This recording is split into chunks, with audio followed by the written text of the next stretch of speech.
ড্রামাটির শুরুতে আমরা একটি সুন্দর পরিবারকে দেখতে পাই, যেখানে কিনা 4জন যমজ বাচ্চা ছিল। সবার বড় ছিল আরিম, তারপর ট্যাংসং এবং তৃতীয় ছিল কিমিন। আর এই তিনজনের একজন ছোট বোন ছিল, যে কিনা সবার চেয়ে কিউট। ওর নাম হচ্ছে যারা। এখানে ওদের বাবা মা ওদের অনেক ভালোবাসে এবং তাদের সবাইকে নিয়ে অনেক ভালো আছে। ঠিক এমনই একদিন ওদের জন্মদিনে তাদের সবাইকে তাদের বাবা তখন জিজ্ঞাসা করে, বড় হয়ে তোমরা কে কি হবে? যেটা শুনে তখন বড় ছেলে বলে, আমি বড় হয়ে প্রেসিডেন্ট হব, যাতে আমি আমার দেশকে উন্নত করতে পারি। এরপর ট্যাংসং বলে, আমার অনেক স্টিকার লাগবে। তারপর কিমিন বলে, আমি আলাদা একটা রুম চাই, যেটা শুধুমাত্র আমার হবে। কিন্তু সবার ছোট বোন যারা তখন বলে, মায়ের জন্য আমাদের 4জনকে সামলানো অনেক কঠিন হয়ে পড়ে, আর এই জন্য আমি চাই আমার মায়ের সব ইচ্ছা পূরণ করতে। কিন্তু এখানে তাদের মায়ের শুধুমাত্র একটাই ইচ্ছা ছিল, যেন তার সন্তানেরা সবসময় হাসি খুশি এবং ভালো থাকে। ঠিক এর কিছু বছর পর আমাদের তখন দেখানো হয়, যেখানে সবাই এখন 19 বছরের হয়ে গিয়েছে। এভাবে একদিন সকালে আরিম যখন জগিং করার জন্য সকালে বের হয়, তখন ও দেখতে পায় একটা সুন্দরী মেয়ে ওদের নেইবারহুডে শিফট হয়েছে, যার নাম কিনা ছিল জিয়া।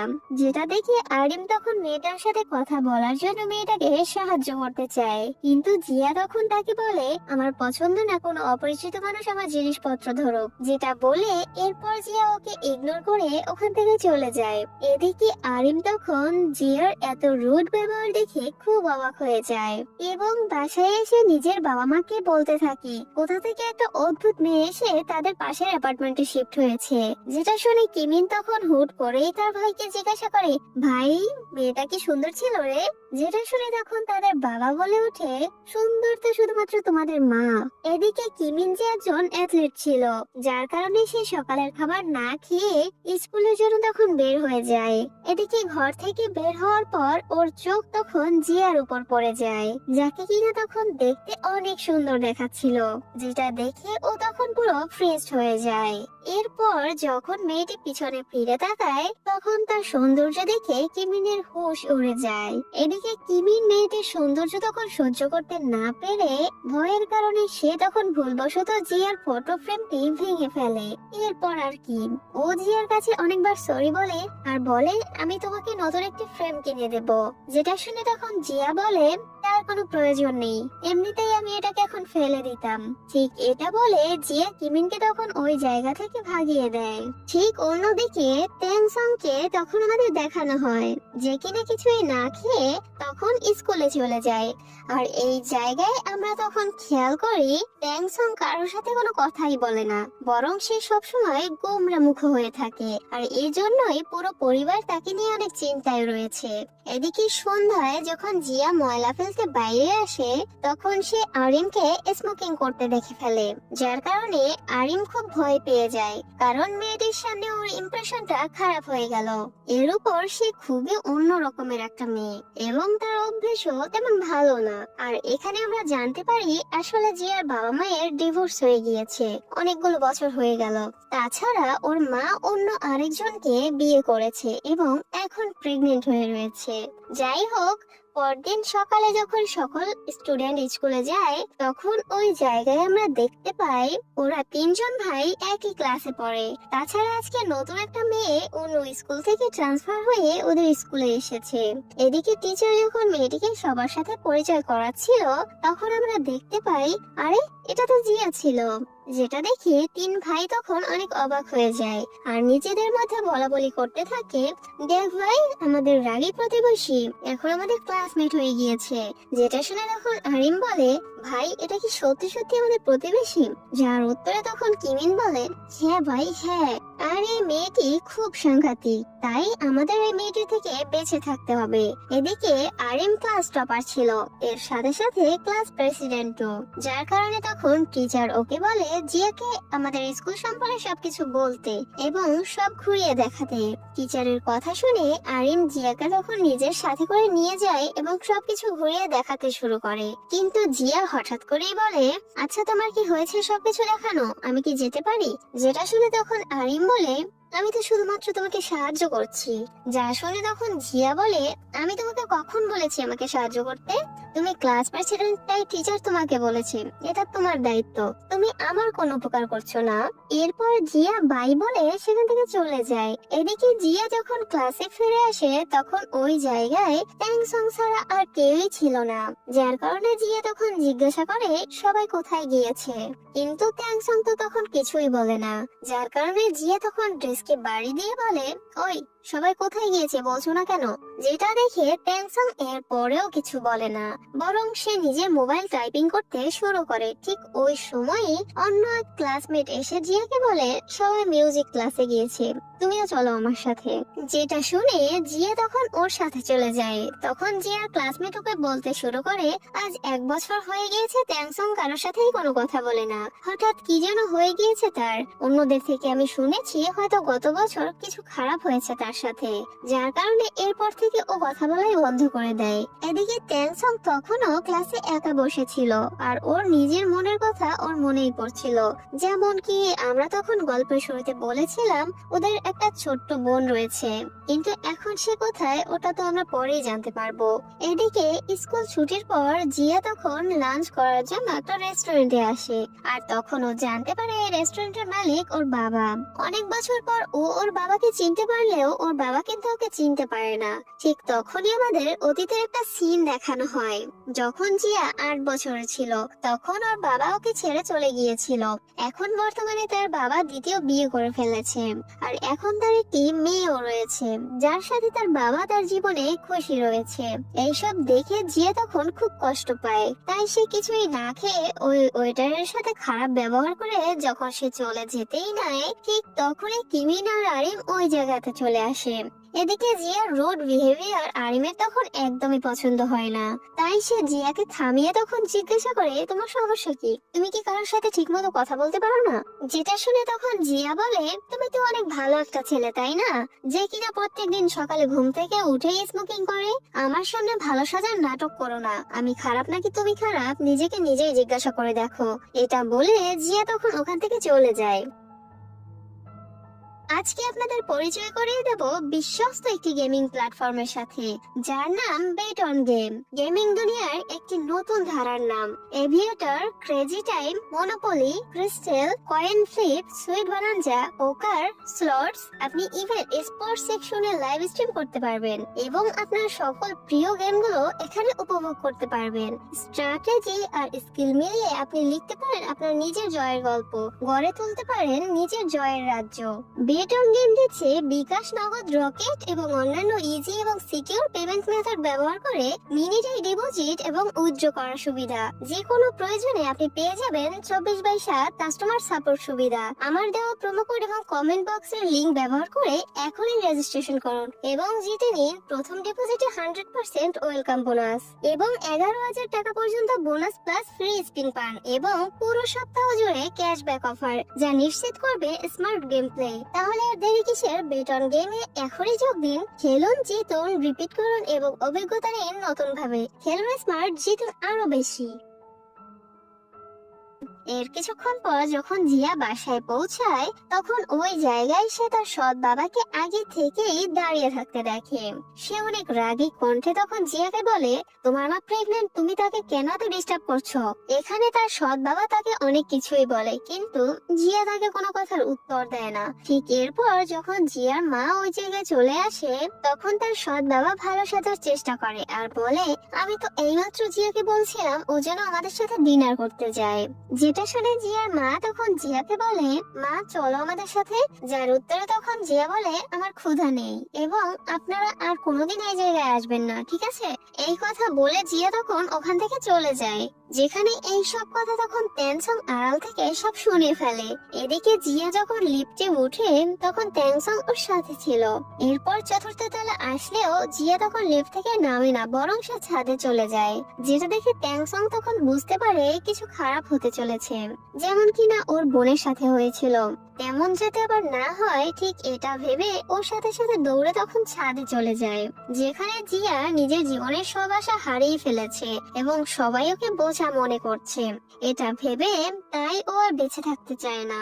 এদিকে ও যে কোনো সময় ছাদ থেকে যেন লাফিয়ে না পড়ে এবং নিজের জীবন দিয়ে দেওয়ার আগেই ট্যাংসং ওকে তখন থামায় এবং হাত ধরে টান দিয়ে তাকে জড়িয়ে ধরে এবং তাকে বাঁচিয়ে নেয়।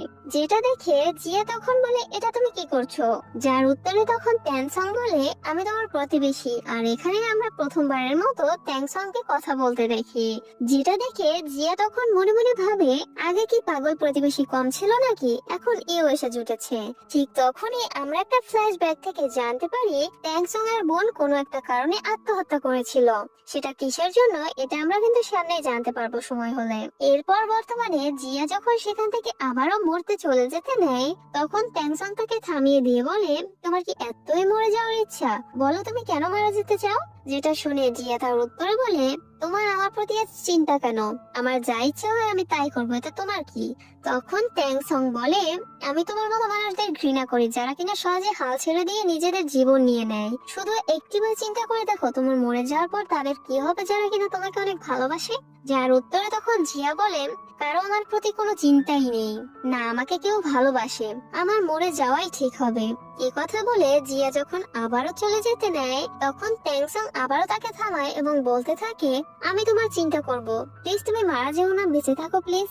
এখন জিয়া ওর কথা মানবে নাকি নিজের জীবন আবারও দেওয়ার চেষ্টা করে, সেটি আমাদের তখন আর দেখানো হয় না। বরং পরের সিনে আরিমের মা হঠাৎ করে জিয়ার বাসায় চলে আসে জিয়াকে আস্ত একটা তরমুজ দেওয়ার জন্য।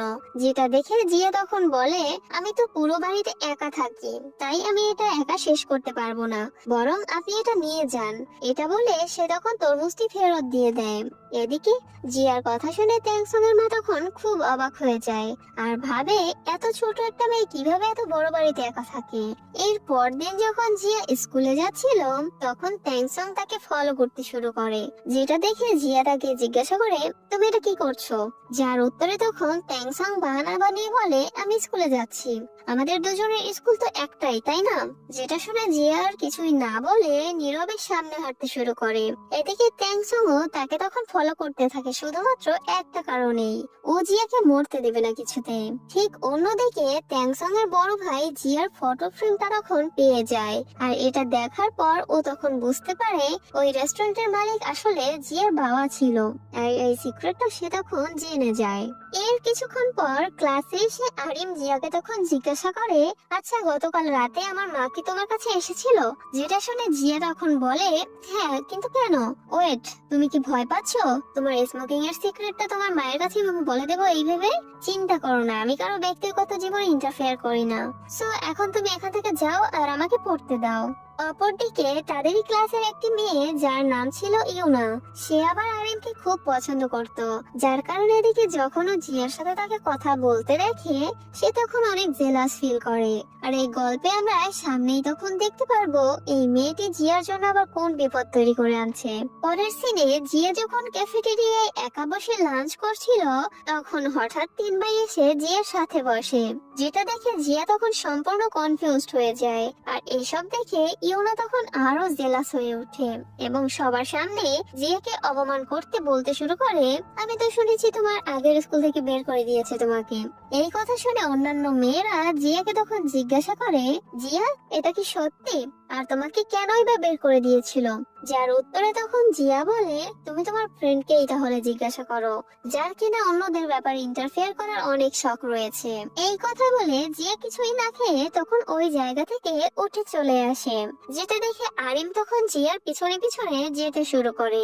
যেটা দেখে জিয়া তখন বলে, তুমি কি এখন আমাকে কিছু শোনাতে এসেছো? যার উত্তরে আরিম তখন বলে, আমি তো তোমাকে কিছু বলতে এসেছি। আচ্ছা, ওই বার্গার রেস্টুরেন্টের মালিক কি তোমার বাবা? যেটা শুনে জিয়া তখন খুব অবাক হয়ে যায়, আর কিছুক্ষণ পর সে উত্তর দেয়, তুমি এটা কিভাবে জানো? তখন আরিম বলে, আমি তোমার ফ্যামিলি ফটো দেখেছি। যেটা শুনে জিয়া তখন আরিমকে বলে, তুমি আমার ফ্যামিলি সম্পর্কে কাউকে কিছু বলো না প্লিজ, এর বদলে আমি তোমার স্মোকিং এর সিক্রেটটাও সিক্রেট রাখবো। এটা বলে জিয়া তখন ওর থেকে প্রমিস নেয় যাতে ও কাউকে এসব না বলে, আর ওরা দুজন তখন দুজনকেই প্রমিস প্রমিস করে একজন আরেকজনের সিক্রেটটা কাউকেই বলবে না। এর কিছুক্ষণ পর যখন জিয়া স্কুলের পর বাসায় যাচ্ছিল তখন ট্যাংসং আবারও তাকে ফলো করতে শুরু করে, যেটা দেখে জিয়া তখন দৌড়াতে শুরু করে, যার কারণে ট্যাংসংও জিয়ার পিছু পিছু দৌড়াতে শুরু করে। এরপর হঠাৎ যখন জিয়া থেমে যায় তখন ট্যাংসং ওর সাথে ধাক্কা খায়, যার কারণে জিয়া তখন রেগে গিয়ে ট্যাংসংকে জিজ্ঞাসা করে তোমাদের সব ভাইদের সমস্যা কি, বিশেষ করে তুমি সবসময় আমাকে ফলো কেন করছো। যেটা শুনে তখন ট্যাংসং বলে আমি তো তোমাকে আগেই বলেছি আজকে থেকে আমি তোমাকে প্রোটেক্ট করব। যেটা শুনে তখন জিয়া বলে তোমার কি মনে হয় আমি সুইসাইড করব? আমার মতন মেয়ে যার কিনা কোনো পরিবার নেই, কোনো ফ্রেন্ডস নেই, তার এত সহজে সুইসাইড করা কি শোভা পায়? তুমি একটা হাসি খুশি পরিবারে জন্মগ্রহণ করেছো, তুমি কি বুঝবে আমার অনুভূতিগুলো? সো এখন তুমি তোমার এই নাটক বন্ধ করো আর আমাকে ফলো করা অফ করো। এই কথা বলে জিয়া ওই জায়গা থেকে তখন চলে যায়। কিন্তু ওই সময় আমরা দেখতে পাই আরিম আর কিমিন ওদের সব কথা শুনে ফেলেছে, যার কারণে তখন জানতে পেরে যায় ওদের ভাই এতদিন পর কথা বলেছে। যার কারণে কিমিন তখন বলে তোর তো আজকে খবর আছে, দাঁড়া ওই জায়গায়, আমাদের সাথে কথা না বলে অন্যদের সাথে কথা বলে বেড়াও। পরের সিনে তখন আমাদের দেখানো হয় জিয়া যখন শপিং মলে ছিল তখন ওই জায়গায় ওর ক্লাসমেট বোরার সাথে তার দেখা হয়ে যায়। তখন ও বোরাকে জিজ্ঞাসা করে তুমি তো বলেছিলে ট্যাংসং কথা বলতে পারে না, কিন্তু ও তো আমার সাথে কথা বলেছে। যেটা শুনে বোরা তখন বলে ভালো হয়েছে, ও কথা বলা শুরু করেছে। এদিকে ট্যাংসং কথা না বলার ফলে জারার পরিবার অনেক চিন্তায় ছিল। যেটা শুনে জিয়া তখন জিজ্ঞাসা করে আচ্ছা যারা আবার কে? তখন বোরা তাকে বলে যারা হলো ট্যাংসং এর ছোট বোন, যে কিনা গত বছর আত্মহত্যা করেছে। এই কথা শুনে জিয়া তখন অনেক অবাক হয়ে যায় এবং বুঝতে পারে কেন ট্যাংসং ওকে প্রোটেক্ট করছে। ঠিক অন্যদিকে কিমিন নিজের ভাই ট্যাংসং এর উপর অনেক চিল্লাচ্ছিল আর বলছিল যদি তুমি কথাই বলতে পারো তাহলে এতদিন কেন চুপ ছিলে, তুমি কারোর সাথে কেন এতদিন কথা বলনি? এসব কথা বলে কিমিন নিজের ভাইয়ের উপর অনেক রেগে গিয়ে ওকে মারতে শুরু করে। যেটা দেখে আরিম তখন তাকে আটকানোর অনেক চেষ্টা করে কিন্তু সে আটকাতেই পারে না। তখন ট্যাংসং হঠাৎ করে কান্না করতে করতে বলে আমি আমার মা বাবাকে কিভাবে বলতাম যারা আমার জন্যই মারা গিয়েছে। ঠিক এরপরে ফ্ল্যাশব্যাকে আমাদের দেখানো হয় ওই দিন যারা ট্যাংসং এর সাথে কিছু কথা বলতে চাচ্ছিল, কিন্তু ট্যাংসং বলে আমার এখন ক্লাসে যেতে হবে, তোর কথা আমি ক্লাস থেকে এসে শুনবো। যেটা বলে সে ওখান থেকে তখন ক্লাসে চলে যায়। এদিকে ট্যাংসং ক্লাসে থাকলেও তখন ওর কাছে বারবার যারা ফোন করছিল কিন্তু সে আর ফোনটা রিসিভ করে না। এর কিছুক্ষণ পর ক্লাস শেষে ট্যাংসং জানতে পারে যারা আত্মহত্যা করেছে। তখন এই কথা শুনে তার পায়ের নিচ থেকে মাটি সরে যায়। এরপর সে যখন ওই জায়গায় যায় তখন ও দেখতে পায় ওর বোনের ব্যাগ এবং ছাতা নিচে পড়ে আছে এবং ওর মা বাবা এবং দুই ভাই অঝরে কান্না করছে। এরপর বর্তমানে ট্যাংসং ফুপিয়ে ফুপিয়ে কান্না করতে করতে বলে তখন থেকে আমি অনেক গিলটি ফিল করছি। আমি যদি ওই দিন জানার কথা শুনতাম আর বাসা থেকে যদি বের না হতাম তাহলে আজকে হয়তো আমাদের বোন আমাদের মাঝেই থাকতো, আমি ওর মরে যাওয়ার জন্য দায়ী। এভাবে এরা তিন ভাই বোনকে মনে করে তখন অঝরে কান্না করতে শুরু করে। ঠিক তখনই একটা মেয়ে হলুদ ছাতা নিয়ে ওদের সামনে আসে, যে ছাতাটা কিনা ওদের বোনের ছাতার মতো ছিল। যেটা দেখে কিছু সময়ের জন্য তখন তিন ভাই মনে করে ওদের বোন ওদের মাঝে আবার ফিরে এসেছে। আর এখানেই এই ড্রামাটির প্রথম পর্ব শেষ হয়ে যায়। আসলে সত্যি কি ওদের বোন ফিরে এসেছে আর কেনই বা ওদের বোন সুইসাইড করেছে সেটা তো আমরা জানতে পারবো পরের পর্বে। খুব শীঘ্রই পরের পর্ব আসছে, সেই পর্যন্ত ভালো থাকবেন, সুস্থ থাকবেন, টেক কেয়ার, বাই বাই।